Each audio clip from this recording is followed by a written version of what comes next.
Oh, what is the upskis, everybody? Welcome back to another episode of the GXGamerCast. We're on episode 87 of my little gaming show where once a week I just has to talk about video games. I love them so dang much. Old games, new games, it doesn't matter. Video games. And today I am doing a list video because I just have not defeated Yakuza Like a Dragon yet, so I can't do the review. So we're doing a list video, my 13 favorite indie games, or favorite ones. You know, it's a ranking video, give or take. You know, there's definitely, without a doubt, going to be games that are on your list that will not be on my list because there's a lot of indie games that I haven't played, but I have played a handful of them. I was actually able to make 2 lists, so I have one and I have one in the bank for another rainy day or whatever. So I have a lot of indie games, but geez, I don't know where to start, which ones that I haven't played. There are so many of them. Firewatch, a lot of the walking simulator ones, I haven't really touched any of those. I started the Outer Wilds, never finished it. So if there's a big hitter on the indie list that isn't on my list, it's more than likely that I haven't played it. There hasn't been an indie game that I've personally played that I haven't liked. That's why I was able to throw on so many indie games for this list, because there's so many of them that I really, really like. And just on that note, indie games are amazing. I was old school back in the day. I kind of looked down on indie games. I was like, oh, what are these things? Like, they're a few dollars, $10, $15. How good could it really be? And man, did I ever get my world turned around. And now indie gaming is one of my go-to things. I really enjoy indie games. It gives me an opportunity, because I'm such a cheapskate and I don't like paying for brand new video games at the current price that they're at. Currently around $110 Canadian for a new video game. Depends on the pricing, because some of them, they're $89, some of them are $79, and some get a little cheeky at like $93, like $85 or some bullshit. But indie games, even the higher end ones, you can get them for up to $40 and as cheap as a couple of bucks.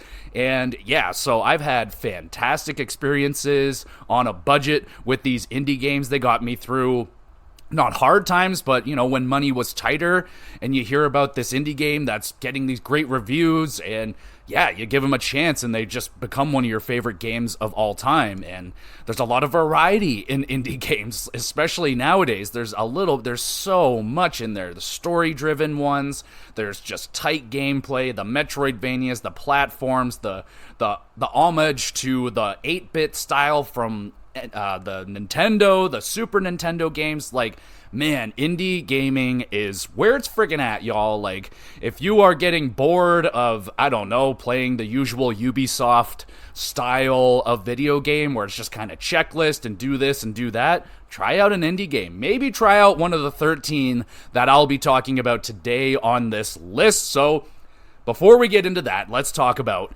what I've been up to over the last week or so. And I always encourage you, the viewer, the listener, tell me what you've been up to over the last whatever amount of time. What games are you diving into right now? Can't think of a big hitter that came out. If anyone's playing Dragon's Dogma 2, let me know how you're enjoying that. That game is very much so on my radar. But I would like to play the first Dragon's Dogma. I've owned it for a long time now. Well, not really, but I've wanted to play the first one for a long time, and I kind of want to play that one first just to see what the mechanics were about, because I've always been interested in Dragon's Dogma, and I'm happy to see that Dragon's Dogma 2 has been a pretty damn good success. I know there's some controversy around it with the microtransactions, but it looks like a me kind of game, so I'm really interested in that one. So if you've been playing Dragon's Dogma 2, let me know if you're enjoying it or not enjoying it. What TV shows are you diving into? The Fallout TV show just came out, and I am so happy that the reviews so far look really, really good. I'm a massive Fallout fan, and I am dying to get into it, but my wife said she would like to watch it, and I have to finish up a couple other shows we'll be talking about in just a moment. But tell me what shows you're diving into, and what movies have you gone out and checked out lately. I am dying for this Godzilla minus 22 or whatever the hell it was called. I'm dying for that to come out on streaming somewhere. the number one movie I want to watch right now. So if you've seen it, let me know if you liked it or not. But regardless, let me know what you've been watching as I let you know what I've been up to over the last week or so. So my wife and I finally finished off Survivor 40, which was a big one for Survivor. It was all the previous winners coming back for one massive all-star freaking Survivor, and it lived up to expectations. It was awesome. The gameplay was ridiculous. I liked the split of kind of the old Survivor winners and the newer Survivor winners kind of working against each other. That was a lot of fun. And yeah, one of the better Survivors that I've watched so far. We started up Survivor 41, which is also interesting because that's the first one they've done after the COVID break. So COVID happened, remember that? And yeah, Survivor was not going on, I guess, during that, obviously, with all the crazy, we're going to try and forget about the COVID days, right? But this one, Survivor 41, this is them back in action again after the shutdown. And as far as I can tell, we only watched the first episode, but no gimmick to this Survivor. I think the gimmick is just, we're back, baby. Like, all right, let's just have a nice, simple game. Maybe they're going to introduce a gimmick into the next episode. I don't know, but so far, it just kind of seems like a standard Survivor. And I've fully caught up now on Shogun. Watched episode 8 the other night. Holy shit, man. That show is... Oh my god, I want like 18 more episodes, please. I mean, I don't know, I should just look it up and see how many episodes it's planned for, but oh baby, what a fucking twist at the end of that episode. Outstanding. If you haven't checked out Shogun, no rush to get in there yet. It's not finished yet, so you might as well, if you haven't started watching it, you might as well wait till it's done, but it's a good one. It's a good one. It's definitely one that I'm going to rewatch once it's done. I want to rewatch it, probably binge it with my wife, and catch on to some of the things that I was missing in the first episode. But wow, Shogun is a fantastic show. It's, for me at least, it's on Disney. That's where I have been watching it. And I literally just watched an episode of Invincible. So the second half of season 2 is now out. I think it's all out. I'm not sure yet. But watch the first episode of the second half of season 2. How redundant is that sentence? I hate when freaking shows do that. Don't cut me off mid-season, bro, and then take a fucking 4 or 5 month break and then come back and expect me to know what the hell's going on. I kind of know what's going on. It's all good, but that episode, whoo, baby. I love the violence. I'm really looking forward to watching X-Men 97. I believe that dropped as well there on Disney. The reviews, and everyone's just glowing reviews about this thing. And I watched the original, that X-Men cartoon back in the day. I was a huge Cyclops guy. Yeah, so I'm pretty excited to watch that one as well. Don't plan on watching it like this week or anything, but kind of wanted to finish out its season. But yeah, it looks really, really cool. And Invincible season 2, if you're not into that, if you want, it's extremely violent, so if that's not your thing, don't watch it, but it is awesome. I love Invincible, and I'm probably going to go watch some more episodes after I'm done recording this podcast, because, oh man, did they ever leave me on a really big old cliffhanger. And, oh, damn you, television, you're so good at cliffhangers sometimes. You just want to make me watch the next episode.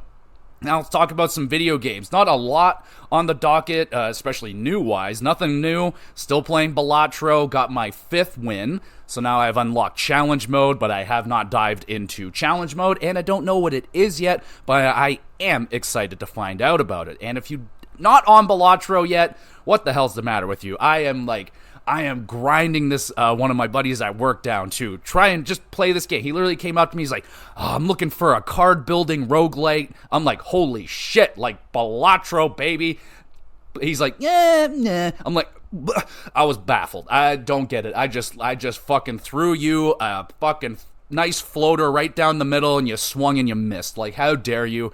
Play Balatro, everybody. It is a ton of fun. Whenever I can, I'm playing some Balatro. Whenever there's a little bit of time, it's Balatro time. But majority of my gameplay time this week has gone to Yakuza Like a Dragon. I'm in love. That's really all there is to it. I am in love with this RPG. It's just got so much variety, in the best ways. Like everything, there's just so much I want to do. I'm like, oh, I want to go hang out with the boys at the club. We're gonna bond, and then we're gonna sing songs together, and we're gonna go to the movies, and then maybe we'll do some missions and some shit. it's just, oh my goodness. I am loving it so much more than the original Yakuza games, like the kind of more of a fighting, what do you call those, beat 'em up kind of a style. I still really enjoyed Yakuza, but this, wow, this might become one of my favorite RPG series. Once I cannot wait to dive into the other ones, because it seems like they only get better. The newest one, Infinite Wealth, got really great reviews. So, yeah, I'm a little bit behind, and I'm definitely not going to dive into another one of these right away. This is a hefty RPG. I'm over 50 hours into it now, and I think I'm on chapter 10 of the story, and I'm ranked 4 right now with my business. So, yeah, bro, I love this game so much. It is a game that I'm struggling to put down at like that 2-hour mark. Like there's just so much more I want to do, and the amount of variety just makes it so easy to like, oh, I'm going to do some kart racing. I'm going to do some missions. I'm going to do some side shit. I'm going to go eat. I'm going to go, it's just excellent. I cannot wait to talk and rave about this game, and I'm very interested to see where this game lands in the X's for the best games of the year. I don't know where this is going to land. It's definitely on the list right now, and it's going to be hard to knock off. It's going to be high up on this list already. So if you have not dived into the Yakuza games, try both of them like I did. Which one to try first? I mean, probably just try Yakuza Kiwami 1. It's the remake of the original. It was really good. It has its flaws, but it's a really fun, silly game. But Yakuza Like a Dragon, my goodness, it's just awesome. I love it. Can't wait to talk about it, but that's enough about what I have been doing over the last week or so. I think it's time to talk about my 13 favorite indie games, at least currently. I mean, in a year from now, this list will be changed, but let's just talk about it anyway.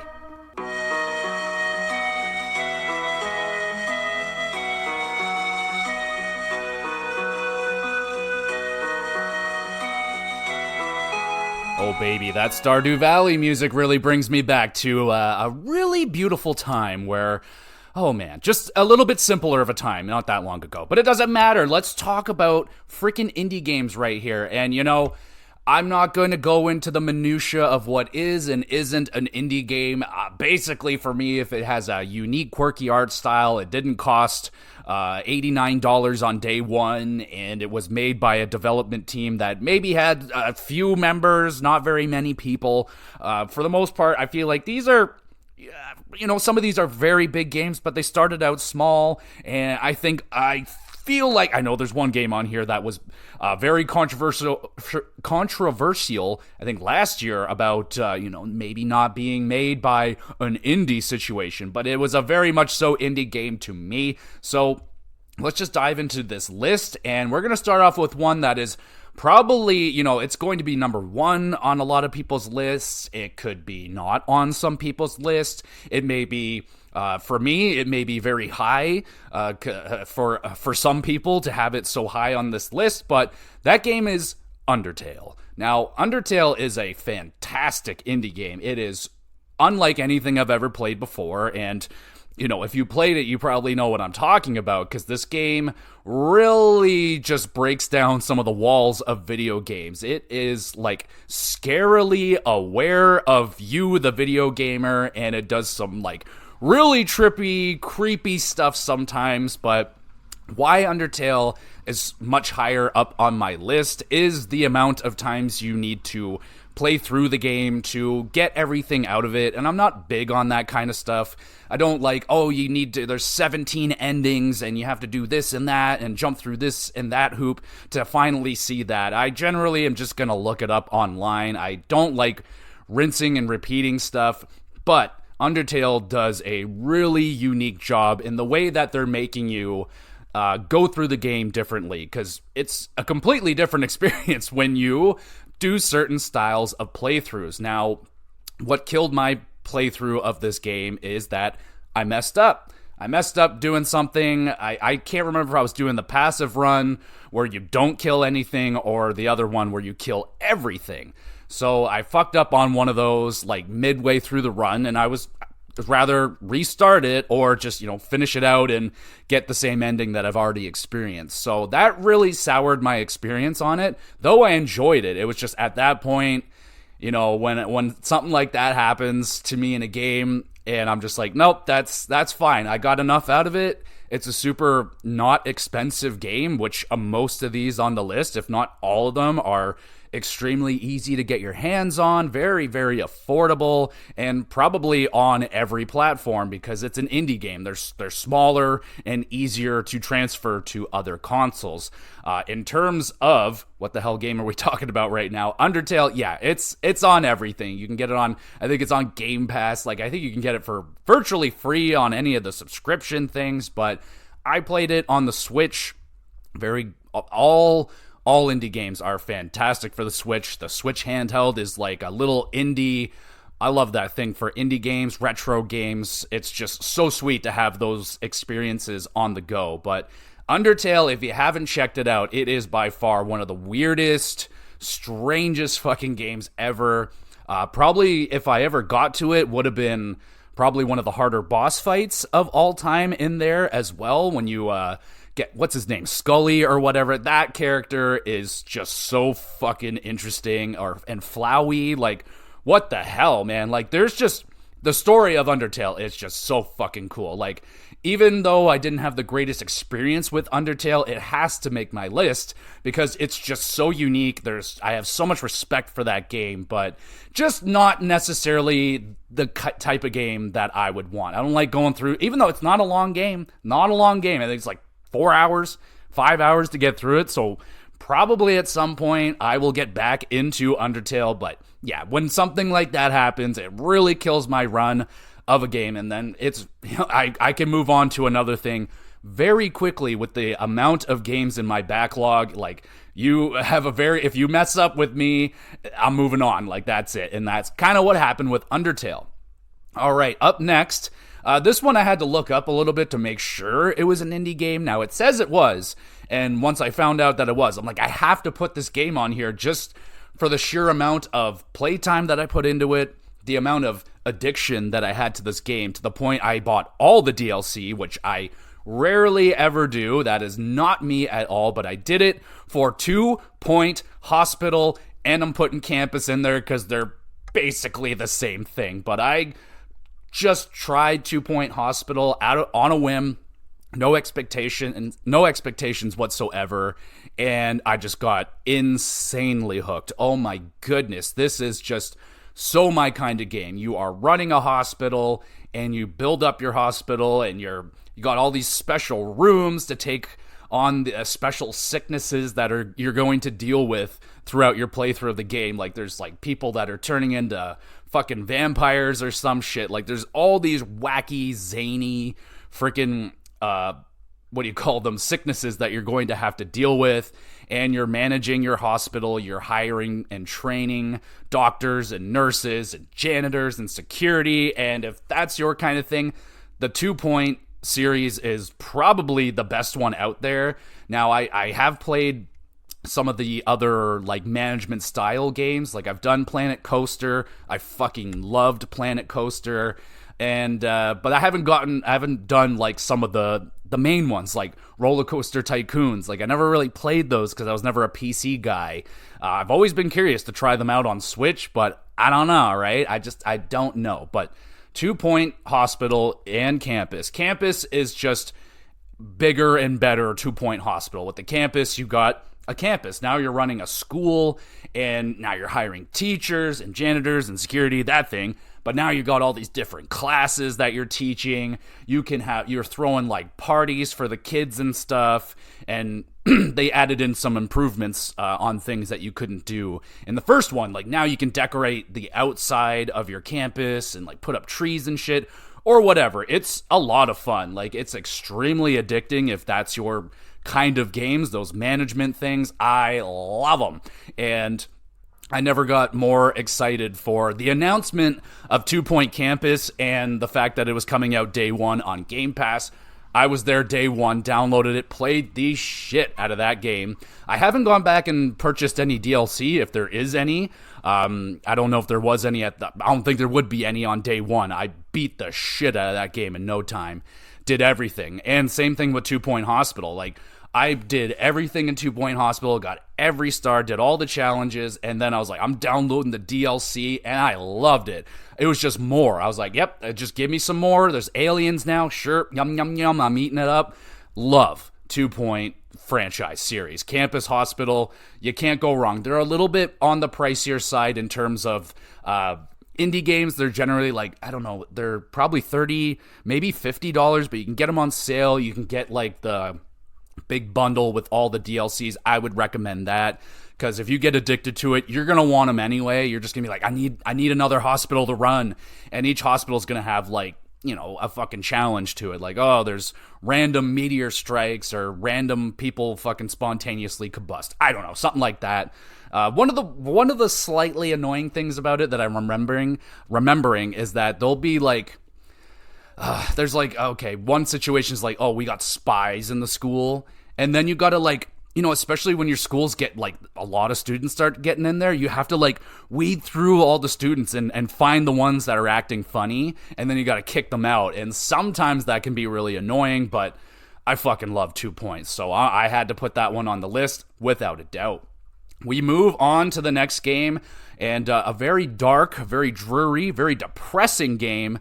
And that game is Amore. Now, Amore is, as far as I could tell, I think it is still on Game Pass. 1000% check this game out if you liked Earthbound, you like that kind of thing. Mother, you need some of that. You need something to scratch that itch. Amore. Now, Amore is a very similar looking to Earthbound, a little bit updated looking, doesn't look as old, but the story attached to this game is just shattering. It will break you. It is like so depressing. They're like, the back part of the story is so twisted and just catches you like so off guard. You're just like, what the fucking fuck just happened?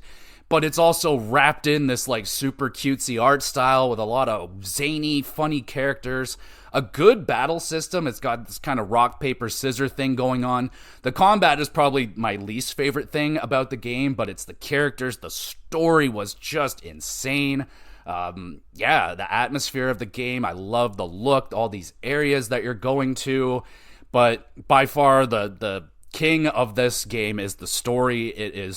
It's intense. It's very, very intense, talking about a lot of really intense topics, and you know, it's all kids too, which is like even more messed up that like these kids are going through this, but like it happens in the real world. So like, yeah, it's a special game. Like I'm not gonna like compare it to Last of Us 2, but it definitely drains you like Last of Us 2 did, with its like really heavy topics and just like one thing after the other, like oh, and it's just like, but man, it was a treat. Like a really great game, great music, and just, yeah, really unique. If you're looking for a fun kind of old schoolish RPG, and I can't remember, there's definitely something else to the combat that was really unique, but I can't quite lock it in right now. But Amore, don't sleep on that one. It may not look like anything special on the outside when you're just looking at it. It's kind of like this pencil drawing thing, but don't sleep on Amore. It is a phenomenal game that will definitely stick with you for some time. Up next, we got the one that was a little bit controversial last year for maybe not necessarily being made by a developer, but it was an indie game, but not. So that game is Dave the Diver. And Dave the Diver, I think, is coming out on PlayStation Plus or something for free in a week or something like that. And it's adding the Godzilla DLC, which kind of has my eyebrow raised a little bit. I like a good Godzilla now. But I did beat the shit out of this game just this year on my Switch, and it was fantastic. A fantastic indie game. Sure, if they had some extra money thrown at it, it definitely shows, because it's just very artful. It's got a really good style to it with great characters, a super addicting gameplay where you're running your sushi shop at night, and then by day you're going into the waters and you're catching fish, and you're just doing these wild adventures, and you're meeting all these crazy fucking creatures and people, and it's nonstop. It's just this insanely addicting and fun gameplay loop, and they just keep introducing things, and it's just like little drippage, like, oh, every hour, a couple hours, there's like, oh, here's this cool new little thing, and it's like, it's not huge, like, oh god, like, I'm overwhelmed. They just did it so perfectly. The pacing in that game was relentless. I feel like I probably put 30 to 40 hours into it, and I feel like up until like hour 35, they threw like just a little,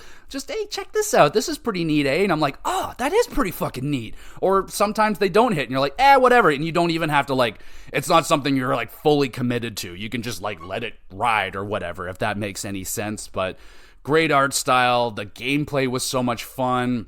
Really funny story. One of the funnier games that I've played. There is a lot of funny moments there. I have a full review done up for Dave the Diver. I can't tell you which episode it was, but you can go back and find it. And if you're really interested in Dave the Diver, check out the review. I gave it a glowing review, and obviously because it's on this list, so it's one of my favorite indie games, one of the more recent ones. It's fairly cheap. It's like $25 new. I got it for $20 on sale.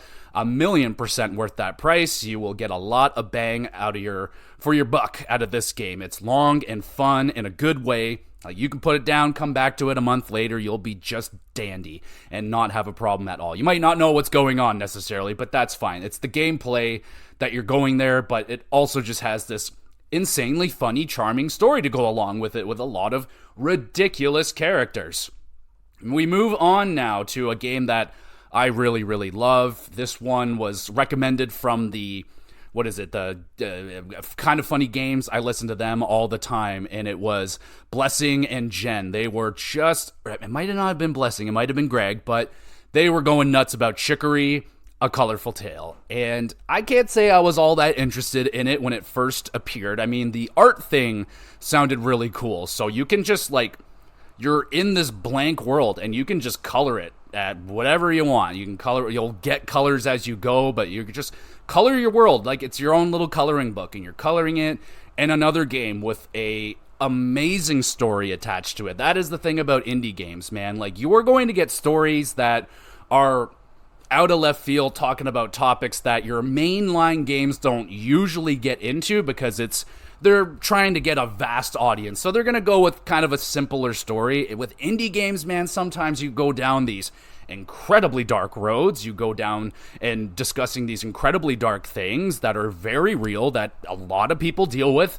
myself included, on regular base-eye. And these stories really, really hit home. And Chicory, holy crap, like, the story of, I know it's a lot of stuff are using these stories, depression and anxiety, but Chicory does it in such a beautiful way. The way you're coloring this world, there's just so, oh man, what an excellent game. And it's I wouldn't really call it a Metroidvania, but it is one of those games that it's like, all right, I hit a wall here, I'm gonna have to wait for a new power, and then you go another way and you get the power, you can come back and you're like, oh, now we can go through all this area.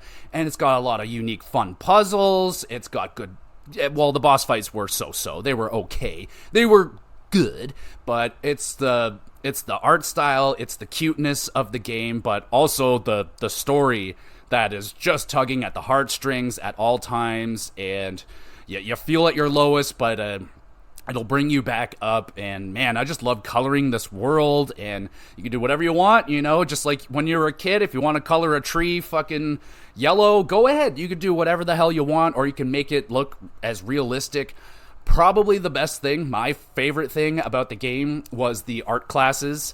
You'll take these art classes and fucking sometimes they'll throw up this insane picture. They're like, copy that, draw that. And I'm like, what the fuck am I, Picasso over here? I fucking barely got through grade 1 freaking art class over here. But I gave it my all, and the art classes are so much fun. And then you get to put, like, those drawings, they show up in the world that you're playing, and you're like, oh my god, there's my shitty drawing, and people are like, this is amazing. I'm like, I like this world. I like this world a lot, and I really, really love Chicory. Chicory's so beautiful, and generally with all these games, the music impeccable, the art style so unique and just goddamn, I love Chicory so much. And you can, like, you're collecting little outfits, and you can change up your outfits all the time. You can fucking paint yourself, so you can just, like, I'm green now, and now I'm red. And you get your own little house that you can customize and put furniture in.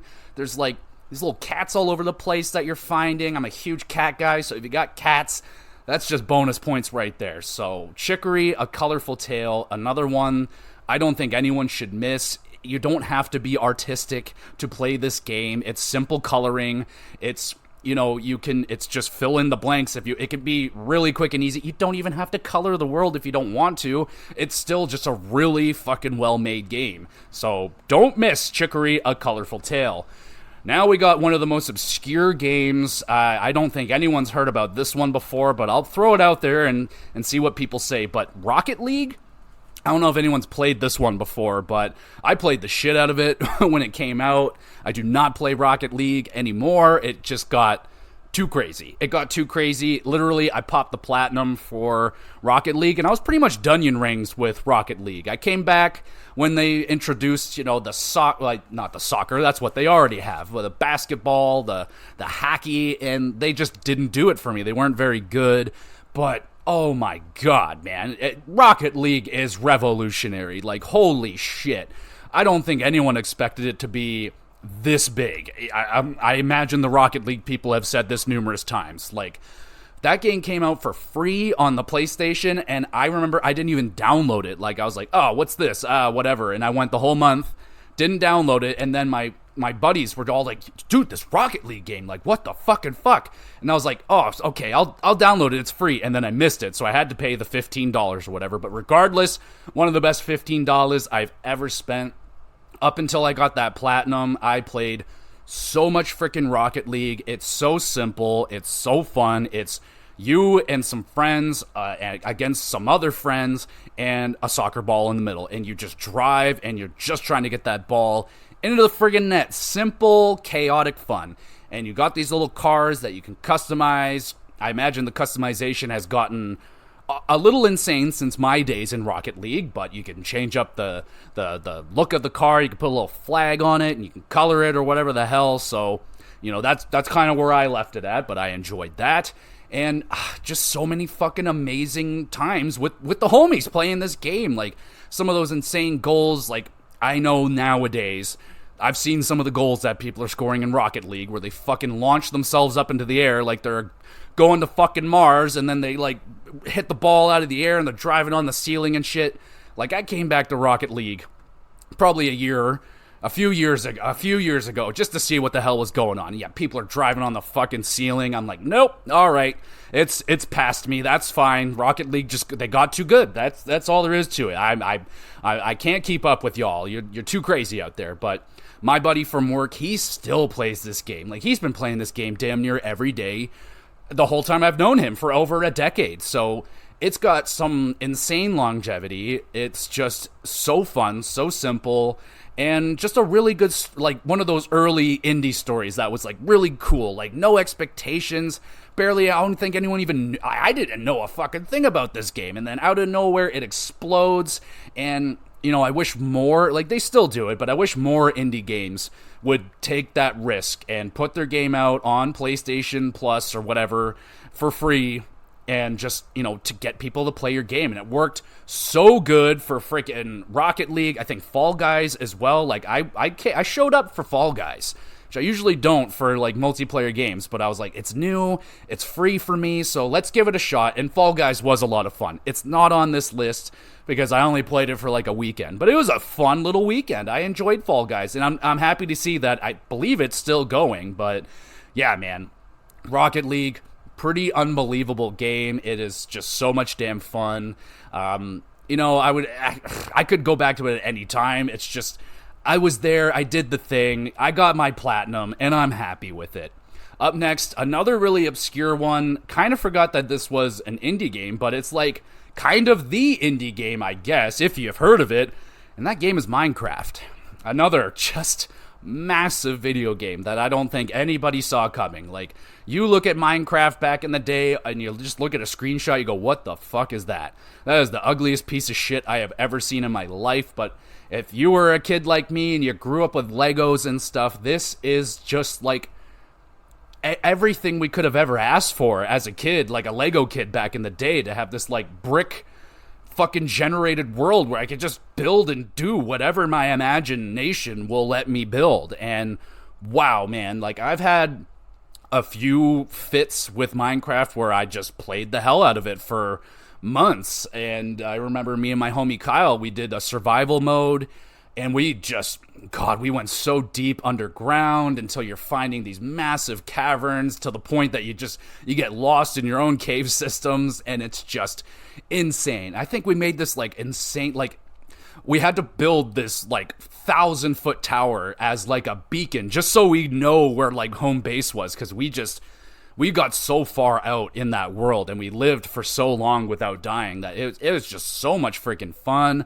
Of course, I got into my own like creative world where you can just kind of do whatever you want without, you just have access to everything. And I was building like NHL arenas, like fucking like full scale arenas, like with hallways and the fucking dresser, like the locker rooms, the penalty boxes, the ice was there with the fucking jumbotron and the like, God, man. And the amount of hours that I put in, I can't even calculate it. I played it over numerous, like I mostly actually played it on PC, believe it or not. And for some reason, now this is a weird one, but I was going through a little bit of a DMX phase at the time, and I remember listening to a lot of DMX and playing a lot of Minecraft. So rather, if I see Minecraft, I think about DMX, you know, that kind of stuff. And when I listen to DMX, I think about those days in Minecraft. So that's one of the stranger things I got right there for Minecraft. The amount of things that you can do in this game, it's a game that never ends. Like if you really were going to put me on an island with one game, this would have to be a heavy consideration, because it's an endless game that you can never stop playing it. If you just want to keep going, you can.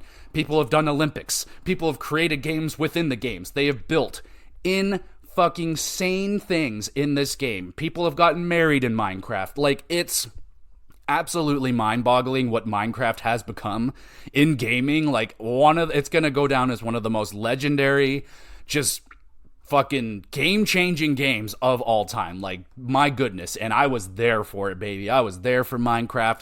I got made fun of for playing it. Like, what are you, 6 years old? And it's like, bro, once you play it, you may never come back. But I did escape the clutches of Minecraft. But yeah, dude, that game is special. Up next, we have more of the recent games here. We have Sea of Stars. Now, this game blew my dick off last year. My goodness, I knew I was going to like it, or really like it. I did not expect to love it as much as I did. Holy shit. The music is god tier. It is Esarenkaru. It is the best. It is so freaking good.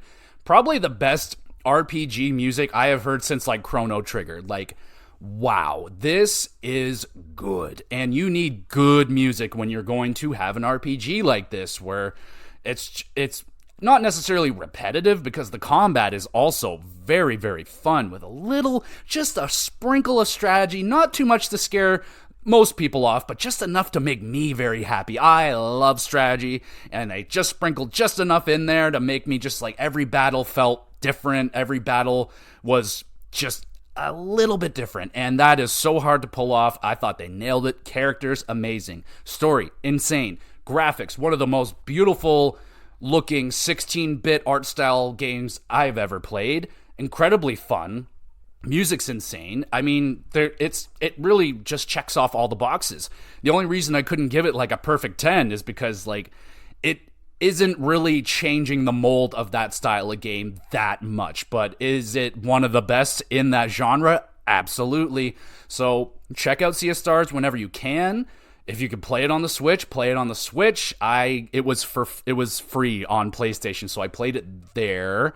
Might have been Xbox. It's somewhere for free, I'm pretty sure. It's, again, one of the more pricey ones at like $30, $40, but another one well worth your price. It's an RPG, it's like 40 hours or whatever, but it's insanely good. It's one of the best I've ever played. One of the only games I can say that actually rivals Chrono Trigger for me, and Chrono Trigger is my baby. We move on now to one game I did not expect to, just blow my mind as much as this one, and that game is Inscription. Another game that is just a hell of an experience I have not had in video games. I really need to go back and play this creator's other games, because apparently they're very wacky as well. But Inscription has this very creepy, unsettling atmosphere to it, a lot of mystery and like what the fuck is going on.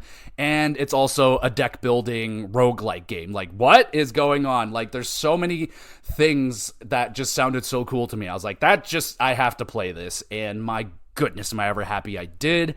There's just, I can't really say too much about the game without spoiling stuff, but the card mechanics are just so much fun. And again, I'm a huge strategy guy, so I love the level of strategy and thinking there is with the cards.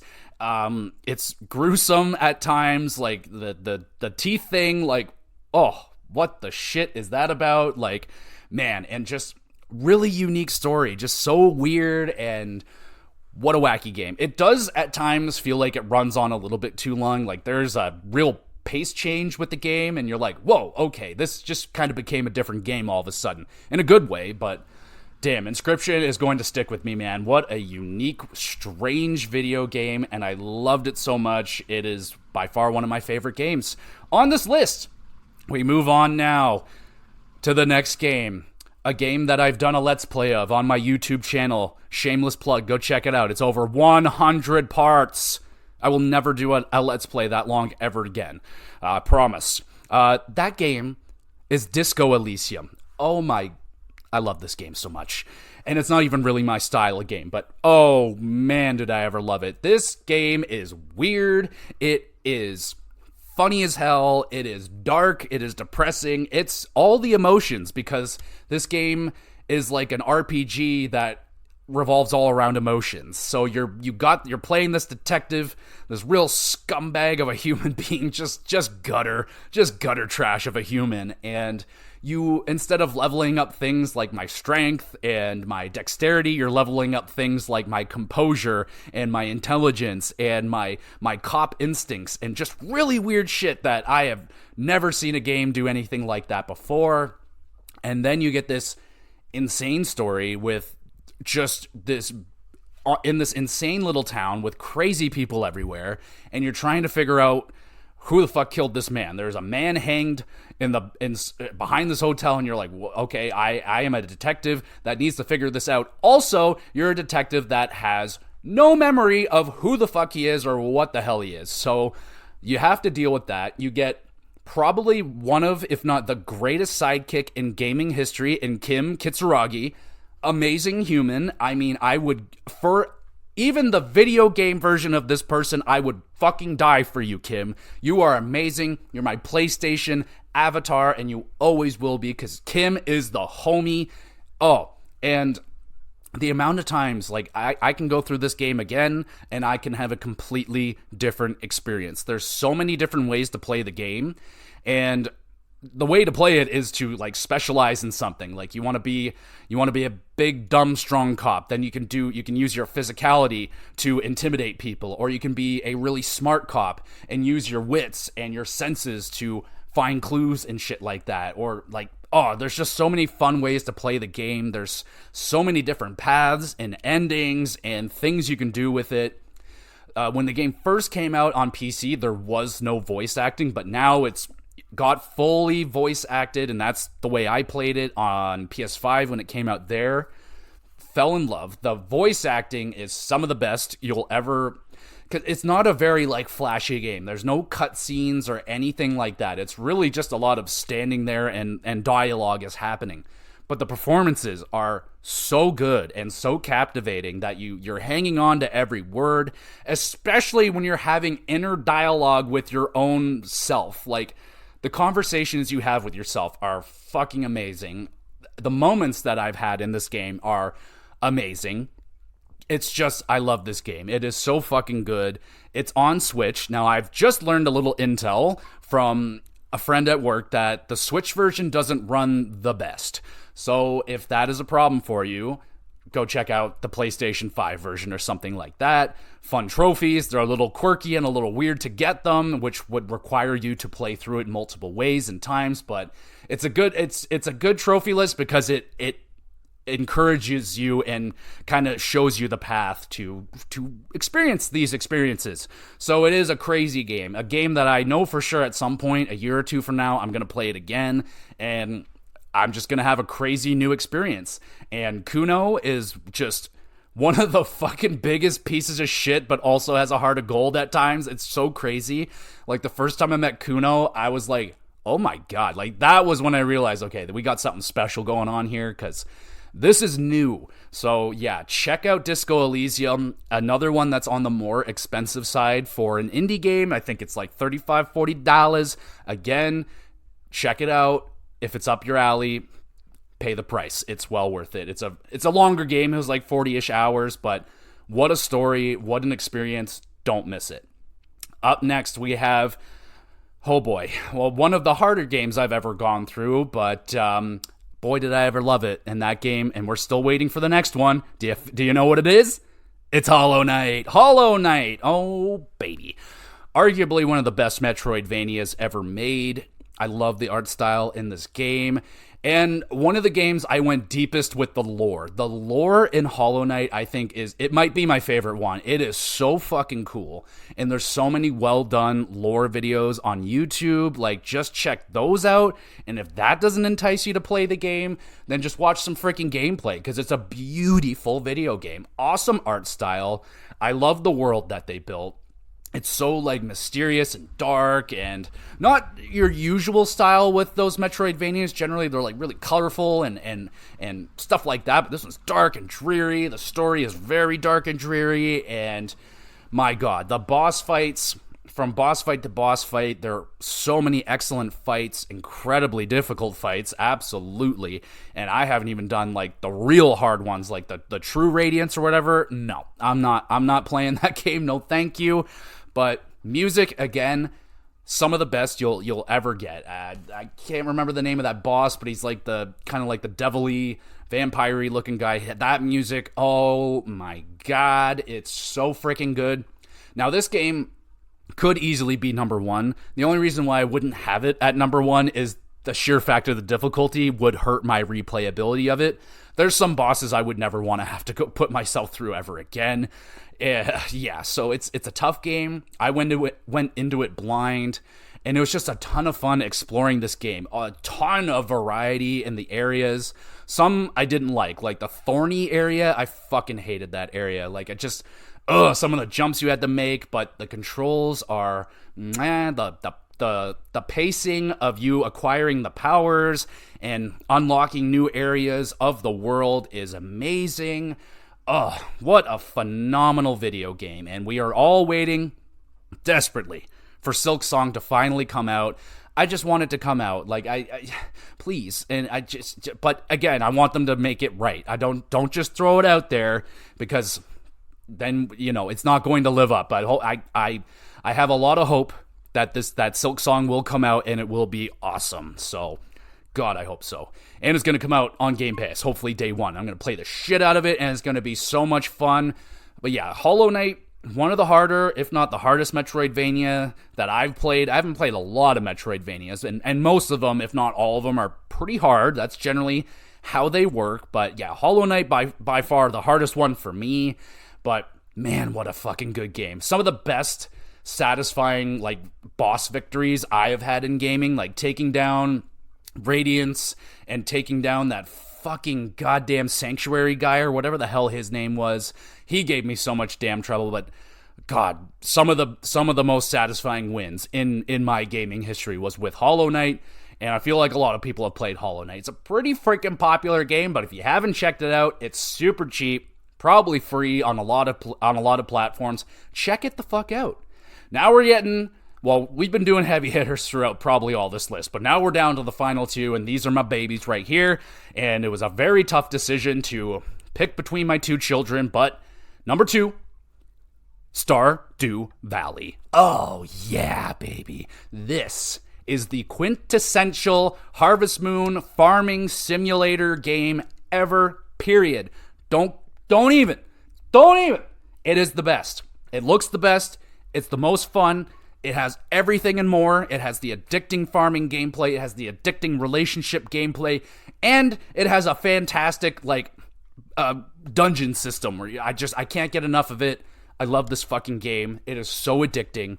I put numerous, probably 150 hours through 2 playthroughs, and I always want to play Stardew Valley. Always. That's my game. But I have to refrain myself. I'm like, do I really want to go down that rabbit hole again? Collecting all the things, open up the store, filling up my museum. It's like, yeah, I really want to do that, but it's just, oh my God. Stardew Valley stole my heart. I played it nonstop for months, and there's even a co-op mode to it. Like, my wife and I would crush that. It's everything I've ever wanted. Like, for the longest time, Harvest Moon Back to Nature on PS1, that was like my quintessential farming game. That was like the one that I grew up with and the one that I could never obtain. I never owned it. I had to play it at my aunt's house, and then when that was gone, I could never find that game, and I didn't even know which game it was. I thought I found it in the N64 game, but that wasn't the same one. It's slightly different. Still really good. And then this game came out. I did play Harvest Moon on the PS2, Back to Nature or something like that. It was really good. I really liked that one as well. But Stardew Valley, it's the best. It's so freaking good. And I need to go back to it at some point because they've added so many new things to the game. It's just like, oh my God, yeah. It's just the best. If you need a farming simulator and you haven't played Stardew Valley, what the fucking fuck? Go buy it right now. Get it on the Switch. It's so good on handheld. And that's it. That's all there is to it. Number 1. We are here. It is time. It is Hades. Hades is number 1. It is my favorite indie game ever. And I am so excited for Hades 2. I still talk about this game with people. I feel like on a weekly basis, I feel like Hades comes up because it's just so fucking good. And honestly, I wasn't sold with this game when I first played it. I was like, ooh, it took me a minute to start to dig the art style. I did not like it out of the gate, but it grew on me. The gameplay, oh my God, it might be the funnest roguelike game, like to just another run, and every run is unique, and you can just make these different style of runs, and the enemies are so fun to kill. It's crucial. It's brutally hard at first, but once you start taking down the bosses, like, you're running through that game. You're taking down all the bosses. You're getting to Hades. Like, I did the thing. I put like 95 plus hours into Hades. Loved every minute of it. Got to the final Hades fight and beat him and all that stuff. But I didn't want to do like collecting those big statues you get or whatever. I didn't want to have to go through all that. But I am dying for Hades 2. And Hades 2, I don't even know what to say what the best thing is, because Hades does such an incredible job with its storytelling. Like, whenever you go through a run and you're successful, like, you come back to fucking hell, like your house in hell, basically, and like Hades is there, he's your dad, and you're all playing like gods and stuff, and like you have these very up-to-date conversations of what is happening with all these people. Like, one of my favorite parts of the game was coming back after a successful run and going around finding who has new conversations for me. And the characters are excellent. The gameplay is so tight. Damn fucking perfect. It is so good. Love running through this game. The variety of weapons and all the different perks and the bosses. Oh, the music is so fucking good. And the art style. I remember my wife walked in when I was playing it, when I first got it. She's like, ooh, what an ugly game. And I'm like, oh, how dare you? How dare you? But, she doesn't know, like, the difference of indie games, and that they may not have graphical power, but they'll have a great art style to kind of boost that up. And Hades, one of the more interesting art styles. It really, really grew on me. And you could do so much more with Hades. Like, I think you can, like, customize the place. There's, like, man, there's a lot of shit going on. And Just fucking love Hades. I can't wait for Hades 2. I will say it again. I cannot wait. I can't. So that is my list, everybody. That is 13 of my current favorite indie games of all time. There's a ton of them that are not on this list.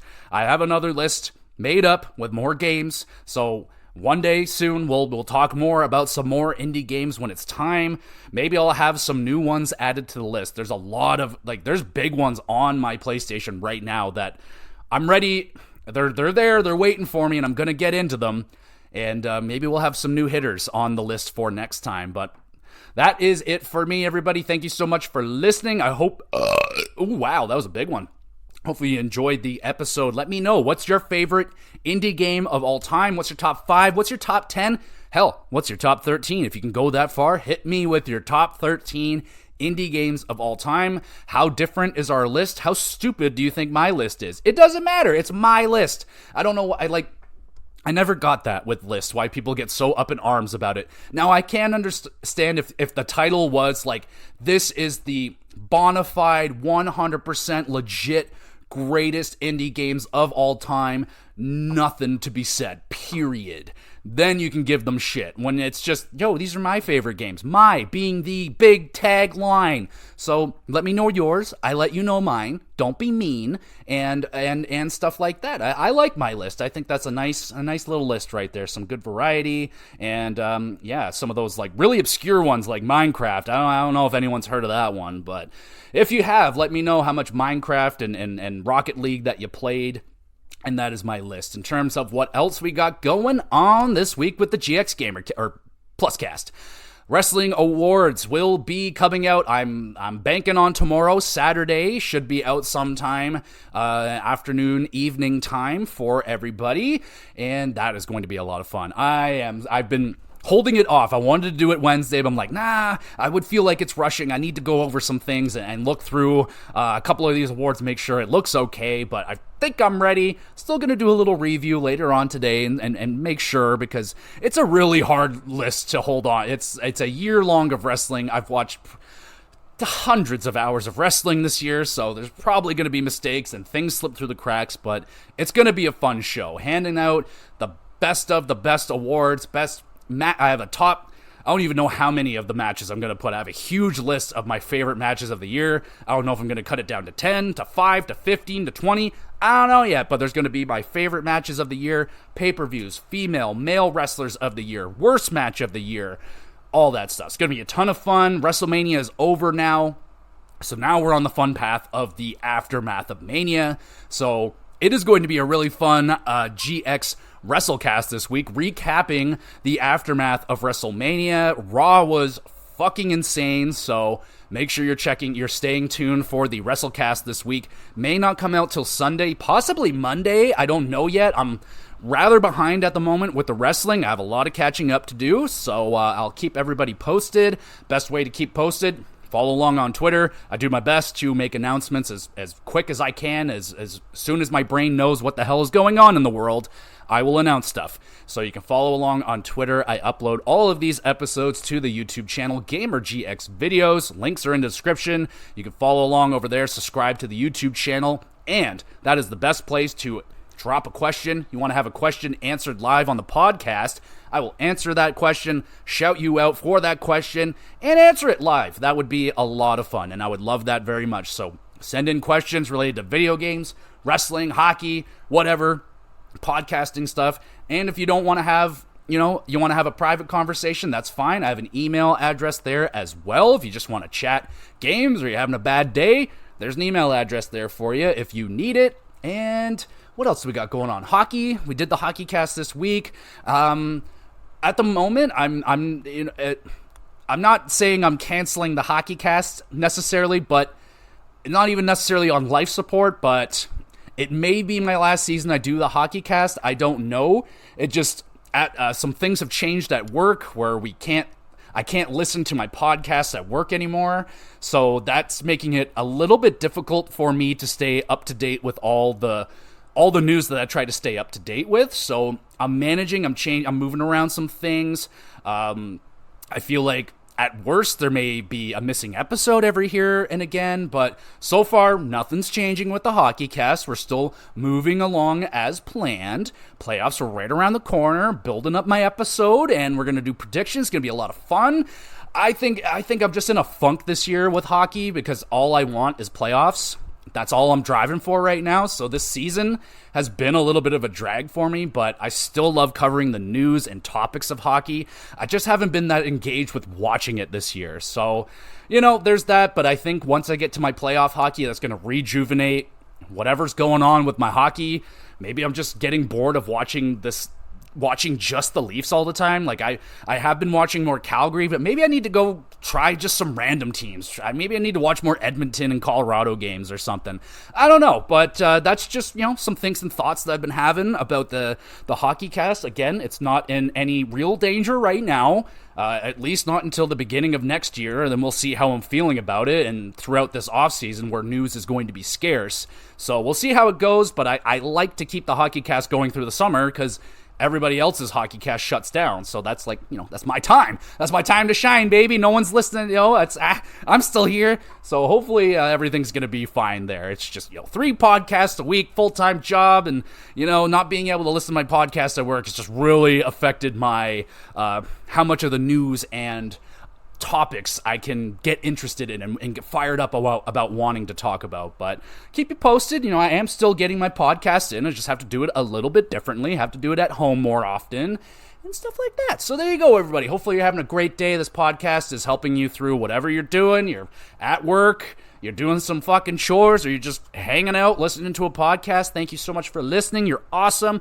You're going to be even more awesome, though, if you hit the review buttons and all that stuff. Just do all that stuff. Only takes a second, so hit me up with all that stuff. Links are in the description for all the Twitters and the emails and YouTube, and we'll be back again with some more GX Plus Cast.